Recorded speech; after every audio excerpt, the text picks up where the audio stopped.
Ministro, bienvenido. ¿Qué tal? ¿Cómo estás? Bien, muchas gracias por la visita, además un feriado. ¿Cuánto falta para que empiecen las clases ahora, no? Mi hijo empieza el miércoles. El miércoles en Mendoza empiezan y bueno, algunas escuelas pueden empezar antes, pero Si no, el lunes. en la mayoría de las jurisdicciones, salvo Misiones, que empieza el 9, todas las más empiezan el 2 de marzo. ¿Y van a empezar? Van a empezar las clases. ¿Sí? Sí. Venimos trabajando para eso desde el 10 de diciembre y la reinstitución de la paritaria nacional docente va en ese camino. Nosotros creemos que el diálogo es la manera de encauzar el debate no solo del rumbo de la educación, sino también de, en el corto plazo, cómo logramos recomponer el salario en una situación económica y fiscal muy grave. La diferencia con los últimos años es que se retorna a la paritaria nacional, que es una suerte de parámetro para el resto. Muchas provincias están esperando que se cierre la paritaria nacional para cerrar. ¿Cuándo se va a cerrar? Bueno, el miércoles vamos a hacer una oferta a las 5 organizaciones sindicales con representación nacional. Venimos trabajando desde el 30 de enero en reuniones bilaterales, en tratar de acercar las posiciones. Venimos conversando también porque esta paritaria, además han participado las 24 jurisdicciones, no los 24 ministros y ministras de educación. O sea, no es una paritaria nacional, debería estar en línea con lo que las provincias después van a cerrar. Bueno, es un poco lo que venimos conversando. Para nosotros es importante que en esta paritaria empecemos a romper muchos desequilibrios que hay en la Argentina, también reconocer la enorme complejidad fiscal que hay en muchas jurisdicciones, como el propio gobierno nacional, pero también el desafío de priorizar la educación. Para nosotros, en esta paritaria, más allá de discutir el corto plazo, queremos empezar a discutir un proceso de recomposición de la inversión educativa que se ha abandonado en la Argentina, porque muchas veces se dice que en Argentina no se construyen... Está bueno lo de la inversión educativa. Y sí. Si no van con el gasto en educación. No, bueno, que yo creo que hay educación, ciencia y tecnología, son dos áreas claves. Pero está bueno que sea inversión, que se lo tome como inversión. Bueno, y la inversión en educación llegó por primera vez a superar el 6% en el 2015. Que es un acuerdo que trasciende un gobierno, porque eso se vio reflejado en la Ley de Financiamiento Educativo y la Ley de Educación Nacional, que fue aprobado por todos los partidos políticos. Pero a partir del 2015, en ese hito de inversión prioritaria en educación, empezó un descenso que perdimos 1,3 puntos del Producto Bruto Interno, y eso termina impactando en la capacidad de respuesta que tiene la escuela. No es solo la inversión, porque también hay que construir consensos, acuerdos, caminos en común, prioridades, pero sin dinero es imposible desplegar políticas públicas. El miércoles podría llegar a cerrarse la paritaria nacional.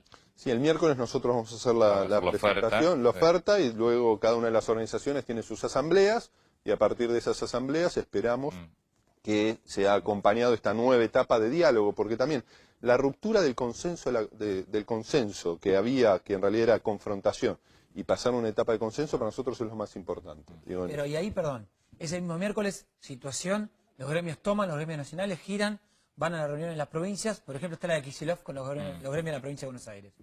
Con esa oferta, los gobernadores ya al tanto, no habría ningún problema para que cada provincia ya cierre su paritaria. Bueno, el desafío es... Falta esa segunda reunión. Esa es la base, o sea, para las provincias bueno, es la base. Pero por eso. Bueno, nosotros... ¿Se cierra la nacional y la provincia qué?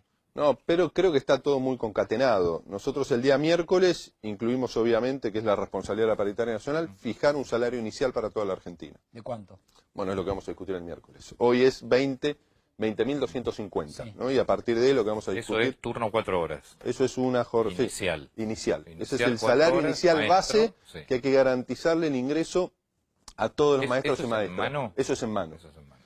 Hay que fijar el nuevo monto. Hay 4 provincias, ¿no?, que participan del Fondo Compensador, que es la segunda instancia de participación del Gobierno Nacional en los salarios, que son provincias que algunos de sus maestros no llegan al piso o al que se va a fijar el próximo miércoles. Entonces, a partir de allí, el Estado Nacional garantiza la diferencia para que todos lleguen al 20.250, a partir del Fondo Compensador, donde participan maestros de de Misiones, Corrientes, Santiago del Estero y La Rioja. ¿Y qué hace con las provincias? Generalmente son las del sur, las que tienen un costo de vida más alto. Ciudad de Buenos Aires y después el sur. Bueno, tienen salarios más altos también, ¿no? Si uno ve la asimetría que hay, se vincula también a que la canasta de consumo es mucho más alta en el sur, en la Patagonia, que en las provincias del norte. Estos 20.000 base, los tienen que actualizar. Sí. Y hay provincias que incluso no llegan. Hay maestros en provincias que no llegan, porque esto es un cargo único. Nosotros lo que se garantiza es el salario básico de 20.250. ¿El que tiene más de un cargo? No, el que tiene más cargo pasa y no participa del Fondo Compensador. El que tiene 2 cargos al menos duplica este monto, ¿no? Entonces, la realidad es que hay una distancia, también una distancia, como vos planteás, de costo de vida. Y en el horizonte de las provincias, cuando miras todo, ¿dónde está más complicado hoy llegar a esos límites? ¿Quiénes están hoy más lejos? ¿Del salario básico? Sí. Bueno, principalmente estas 4 provincias, que hay algunos maestros que están en el fondo compensador. Que están en el fondo compensador. Después, a partir de, vamos a tener dos vías. Por un lado, la recomposición del aporte que hace el gobierno nacional a partir del incentivo docente, y lo que puede ser también la propia recomposición salarial en cada una de las provincias. Con el nuevo piso vamos a tener que analizar si hay alguna provincia adicional que participa del fondo compensador. En el momento de mayor crisis, en los años 2000, llegaron a participar 11 provincias del fondo compensador, principalmente del norte grande argentino, ¿no? ¿Y el porcentaje de paritaria van a dar? No, ¿O eso después queda en cada provincia? Eso queda en cada provincia. ¿La gatillo? Eso queda en cada provincia. La Nación fija el salario mínimo donde ningún docente inicial, maestro, 4 horas de turno puede cobrar. Eso es lo que fija la Nación. No la Nación, la paritaria nacional, donde como pares participamos sindicatos, el Consejo Ejecutivo del Consejo Federal de Educación, que son todas las provincias, y el Gobierno Nacional. Pero perdón, entonces, ¿por qué tan optimista de que van a arrancar si no dan un número paritario? Después la provincia, vuelve a la provincia de Buenos Aires. Kicillof le dice, bueno, pero te puedo ofrecer 20. No arrancan las clases. No, yo creo, me parece que hay discusiones, no es que...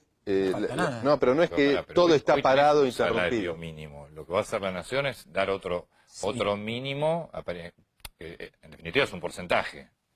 Bueno, pero que es un porcentaje. No es que todo está... No, es un porcentaje. De 20 te vas a 26, te vas a 28, te vas a 24, es un porcentaje. Es un piso, es una garantía. En el caso de la provincia de Buenos Aires, los docentes por arriba de ese piso. La realidad es que no es que está todo detenido hasta el día miércoles. Nosotros venimos llevando diálogo, cada una de las provincias viene llevando diálogos. Hay provincias que han tenido recomposición salariales importantes en febrero. Hay provincias como el caso de Mendoza, está empezando las clases el miércoles a la mañana, ¿no? ¿Qué pasa con el tema exámenes a los docentes? Exámenes a los docentes. Nosotros creemos que es muy importante lograr un esquema de evaluación de nuestro sistema educativo, ¿no? Y para evaluar el sistema educativo hemos creado una Secretaría de Evaluación e Información, pero tan importante, Antonio, como evaluar el sistema educativo, que sabemos cómo está, es qué hacemos para mejorarlo, ¿no? Porque muchas veces se termina... Tenés que evaluarlo. Pero se viene evaluando el sistema educativo. El problema es que muchas veces se evalúa, se toma conciencia que hoy nuestra escuela no está teniendo la capacidad de dar respuesta frente a una Argentina que se ha derrumbado, ¿no? Y tenemos regiones de la Argentina donde la escuela, más que un espacio de creación de conocimiento o de ruptura de desigualdades, es un espacio de contención social. Y ahí están nuestros maestros poniendo el pecho también para tratar de contener a una crisis de la que ellos son parte también, ¿no? Porque los maestros están inmersos en la propia crisis que transita la Argentina. Entonces yo creo que evaluar siempre es importante toda política pública. Lo que tenemos que lograr es construir los consensos para que la escuela tenga capacidad de respuesta. Y esos consensos se construyeron en el pasado, se abandonaron, y para nosotros va de la mano también de la necesidad de recomponer la inversión educativa, que no es lo único, pero es central, porque la caída ha sido muy fuerte en el 2015, no solo de la inversión general, sino también de la participación del presupuesto educativo en el presupuesto nacional argentino. Cayó el porcentaje del presupuesto educativo en el presupuesto nacional. Efectivamente, en estos 4 años. Es una caída, pues destruyó toda la economía de la Argentina completa. Bueno, además de haber caído sobre el producto, bajó la participación. Entonces, además de la caída de inversión sobre el Producto Bruto Interno del 6,1 al 4,8, estamos debatiendo un Producto Bruto Interno mucho más pequeño, porque ha caído en estos 4 años, como informó el INDEC los otros días. Y eso lleva a la necesidad, que es lo que nosotros hemos hablado con el presidente, de romper esa inercia de caída y de generar los consensos, no solo para que el gobierno nacional recupere los procesos de inversión, sino también las provincias. Porque según la ley, 75% de la inversión educativa está en cabeza de las provincias y 25% en cabeza del Estado Nacional. Entonces ahí hubo una caída doble. Nación y provincia bajaron los niveles de inversión educativa. Pensé que llegó a ser 4 veces eso, ¿no? Teóricamente en Argentina. ¿En qué sentido? La inversión en educación, digo. Bueno, nunca...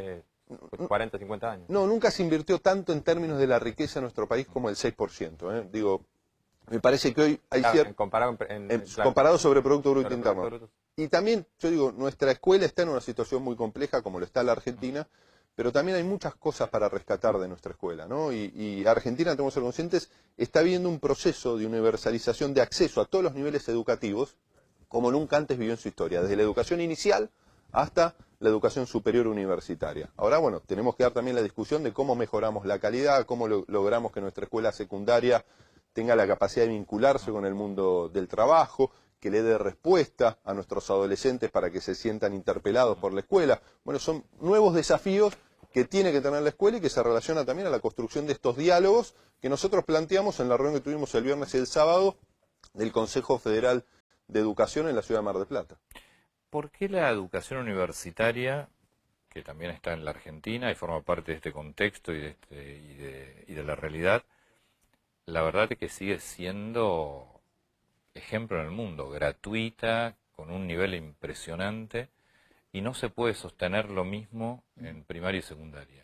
Bueno, eso es una gran pregunta, Antonio. Yo creo que si nosotros vemos... Hago una por año, te tocó vos. Sí. Pero en los 4 niveles, digo, el nivel más robusto que está teniendo capacidad de respuesta más acabado es la universidad. Con un proceso un prestigio. O sea, que yo siempre remarco esto. Es gratuita y compite a nivel mundial con los mejores. Por supuesto. Y sin embargo, no lo vemos ni en primaria ni en secundaria. Bueno, pero creo que ahí tenemos que tomar nota de lo que ha sido el proceso de provincialización de la educación, ¿no? Que ello ha golpeado mucho. Cuando uno provincializa la educación en una provincia que no tiene las herramientas, que no tiene el presupuesto, termina rompiendo el criterio de justicia social, de compromiso del Estado Nacional. El sistema universitario está en cabeza, más allá de la autonomía, del gobierno nacional. ¿Está la idea de cambiarlo entonces ahora esto? Bueno, yo creo que hay que discutirlo, ¿no? Nuestra agenda central se vincula a federalizar la educación. Porque la propia universidad te dice que reciben con una pésima preparación de estudiantes secundarios. Sí. Y cuando vos tenés una universidad que compite a nivel mundial, ¿cómo puede ser que no se pueda trasladar eso, que es lo único que socialmente va a servir para progresar? El planteo de esa discusión tenés que discutir la coparticipación federal hoy. No solo la coparticipación, es una cuestión de inversión, obviamente, es una cuestión de inversión, pero también es una cuestión de prioridades y de articulación. Uno observa en la Argentina, a partir del proceso de provincialización de la educación, que se ha ensanchado la distancia de desarrollo en cada uno de los países, en cada una de las regiones de nuestro país. No es lo mismo el norte grande en cuanto a su sistema educativo, lo que es la región centro. Digo, más allá de lo que pueden ser los enormes desafíos que tienen los conurbanos de nuestras grandes ciudades, uno va al interior de la provincia de Buenos Aires, para poner un ejemplo, o a la provincia de Córdoba, tiene un sistema educativo en todos sus niveles, un nivel de cobertura de la educación inicial hasta el primario, y los propios indicadores de terminalidad en la escuela secundaria son muy distintos a lo que es la cobertura o terminalidad en el norte grande. Yo creo que todo lo que fue el proceso de provincialización de la educación, que se terminó de terminar en la década de los 90, fue un retroceso muy marcado de la construcción de una sociedad mucho más igualitaria. Empezó con la dictadura. Empezó con la dictadura y terminó con lo secundario en la década... Profundizó con Menem, pero él dijo, empezó con la dictadura y terminó. 90. Bueno, entonces, eso también para nosotros, como ha planteado el presidente de la Asamblea Legislativa, la gran responsabilidad que tiene el Estado argentino es construir consensos, liderar los procesos de transformación positiva de nuestra escuela y romper las asimetrías, romper las realidades de profunda injusticia educativa que hay en la Argentina, porque uno no puede marcar el futuro que puede tener un niño y una niña por el lugar que le toca nacer. ¿No? Y eso es lo que hay que romper a partir de mayor presencia del Estado en los lugares donde hay mayor necesidad. Ahora, esa mayor necesidad no se ve reflejado en la capacidad de respuesta que tiene un Estado provincial. Porque si uno ve los presupuestos de las provincias del norte grande, que no responden a los últimos 4 años, responden a 200 años de un país que se llama federal, pero que no ha tenido un despliegue de políticas federales vinculado al desarrollo de todo el territorio. Lo hablamos, me parece que todavía no había asumido Alberto Fernández, porque ya estaba designado como ministro, lo hablamos aquí. El Ministerio de Educación prácticamente dejó de tener peso. O sea, si el Ministerio de Educación en una Argentina como está hoy no tiene peso, estamos perdidos como sociedad. Bueno, pero eso, desde lo simbólico, desde lo que nosotros pretendemos construir, desde la construcción de consensos, implica afirmar que nuestro ministerio tiene 56.000 establecimientos educativos, 10 millones de estudiantes todos, y 1.100.000 docentes. No es que lo tienen las provincias, que es lo que nosotros le planteamos a los 24 ministros y ministras. Y nosotros parte de lo que queremos implementar es agendas a partir de los consejos regionales de educación. Digo que lo venimos haciendo, lo hicimos ya en el NOA, lo estamos haciendo este mes en el NEA, lo venimos conversando, porque también hay muchos desafíos similares en cada una de las regiones argentinas, con una enorme agenda pendiente, que es el norte grande argentino, ¿no? Ahora, con esta idea, digamos, ya sé que en la Argentina es muy difícil hablar de mediano plazo, inclusive. ¿Tenemos ministro de Educación por 4 años? ¿Por qué pregunto esto? Esteban Bullrich había hecho un trabajo muy bueno en la ciudad. Llegó a Nación. Macri decía, es mi ministro de Educación. Las cosas cambiaron en la coyuntura política. Esteban Bullrich tenía que ser candidato. Terminó en el Senado, desembarca Finocchiaro, después juega en La Matanza. Igual debería exceder el nombre de un ministro, un proyecto de educación. Bueno, pero por lo menos mantener una figura de alguien que es central para que sea... No digo que no sea importante, debería exceder el nombre, por supuesto, en todas las carteras debería exceder el nombre. Es que yo creo, y por eso quiero reafirmar algo que para nosotros es central.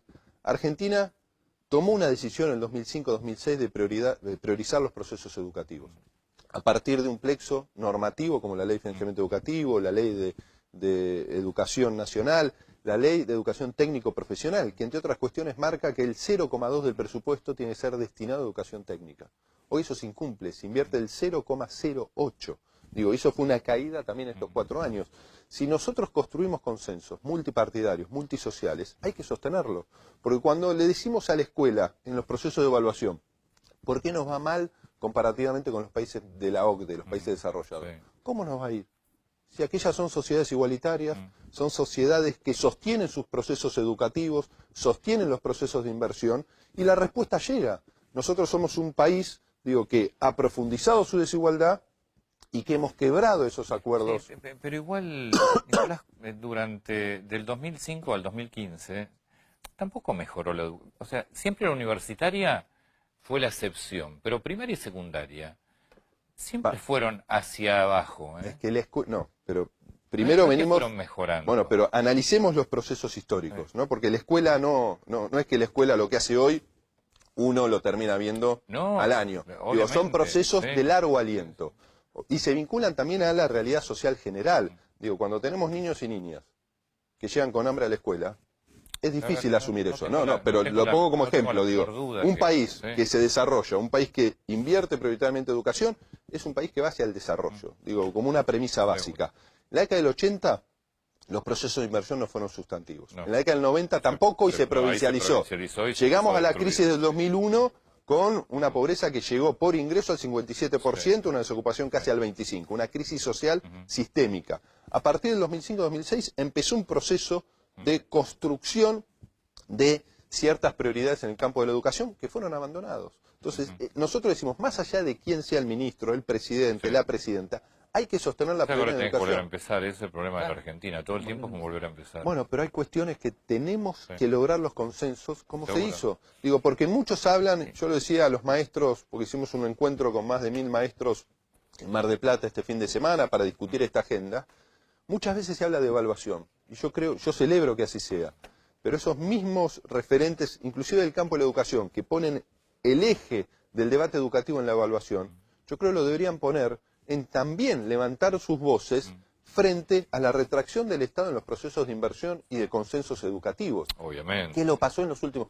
Mi crítica a la pero gestión... yo creo que evaluar también es participación del Estado. Por supuesto. No, es una responsabilidad... Empezar a es una responsabilidad primaria del Estado. Entonces, frente a eso, mi crítica principal a la gestión anterior en términos educativos es la pasividad, no solo frente a la reducción de la inversión nacional, sino también frente a la reducción de la inversión provincial y al hecho también que se pretendió construir un modelo educativo confrontando a los docentes. Y eso es imposible, porque la educación se construye con los maestros y las maestras. Esto no quiere decir que no haya tensiones, que no pueda haber miradas distintas, pero el diálogo es un eje indispensable en cualquier política pública. Y se armó un despelote que... Pero no es licencias, digo. Bueno, a veces ponemos el foco, el conflicto viene por otros lados. Me parece que el conflicto, esto no quiere decir que no se pueda debatir absolutamente todos los aspectos del sistema educativo, pero en una realidad de retracción de la inversión educativa, de la construcción de consensos, de la falta de articulación con todas las jurisdicciones, poner la discusión en un foco pequeño, me parece que es no mirar el colectivo desafío. Un tema más. Por un lado, tenés la destrucción de la escuela técnica en Argentina, que todos sabemos que fue un desastre. Por otro lado, los docentes que cada vez que le quieren tomar un examen, no sé si hacen un paro o no, pero por lo menos se te sientan a negociar en una mesa. El tema, como dice él, de las licencias, es todo. También, pero no es todo, digo, es mucho más amplio, ¿no? Sí, Vamos sí, desde los Estos son desafíos algunos de de los infraestructura, de la propia formación inicial de los docentes, que es un tema central. Nosotros ahí tenemos dos dimensiones. Por un lado, el desafío, ¿no?, de la educación inicial, de la formación inicial de nuestros maestros. En Argentina hay casi 1.400 institutos de formación docente, ¿no?, que están diseminados en todo el En la ciudad de territorio. Buenos Aires, cuando se quiso hacer la carrera docente, también se armó todo un gran Bueno, pero escándalo. yo lo he hablado, por ejemplo, con la ministra de la Ciudad. Yo creo que generar instancias que permitan apuntalar la formación de los maestros y las maestras siempre es positivo. Ahora, hacerlo sin diálogo es un error táctico en el Igual despliegue de las creo que políticas educativas. hay que pagar bien y exigir mucho. Me parece que es la combinación de los dos, porque si no... Hay que hablar, nosotros venimos dialogando mucho con las organizaciones sindicales en esto que planteas vos, Antonio. Nosotros pretendemos que nuestros maestros y maestras sean educadores, con nuevos derechos y nuevas obligaciones. Ahora, nuevos derechos van vinculados también a la carrera docente y a lo salarial. Seguro. En un momento que se ha perdido. Esto no quiere decir que hasta el 2015 tenían salarios extraordinarios. No era así. Pero se venía transitando un proceso de recomposición.